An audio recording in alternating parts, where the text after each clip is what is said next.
President Trump's decision to stop transgender Americans from serving in the military is being questioned by many, including some Republicans. Protesters gathered in Times Square yesterday to voice opposition to the surprise ban. On Twitter yesterday, President Trump wrote the United States government will not accept or allow transgender individuals to serve in any capacity in the U.S. military. He also said it was because of the tremendous medical cost.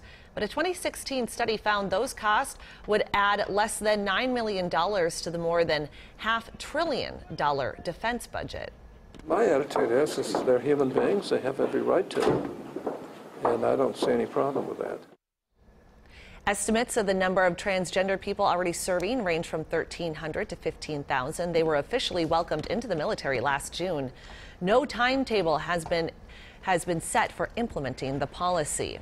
WCCO Chief Political Reporter Pat Kessler joins us now. Pat, this is a huge reaction after he fired off those tweets yesterday morning banning transgender people from serving in the military. Yeah, yet another tweet storm. This has blindsided the Pentagon and all the branches of the military. This morning we're hearing from some of the services, particularly the Navy. They're asking specifically to the White House, what are we supposed to do? There are so many questions that remain here, including should transgenders now be drummed out of the military? Will they be getting honorable discharges? Will their medical costs continue if it's already started? There are a lot of questions here, and they're asking for some guidance.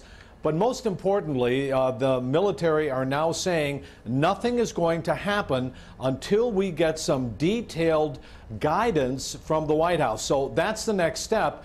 The question now is, since the president seemed to pull this out of the air, the question now is there anything real here, and what is the president actually going to do about it? I just talked to one of those transgendered soldiers here in Minnesota this morning, and he said he's going to continue to report for duty as he would any other day until he's told elsewise. Now, this announcement also overshadowed some big jobs news for Wisconsin.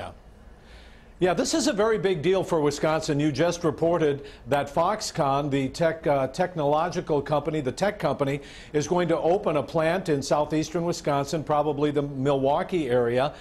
They're going to create 3,000 jobs. That is huge for Wisconsin. It's a very big deal. Wisconsin is going to put in $3 billion for this, for tax incentives over the next 15 years to entice the company to come there.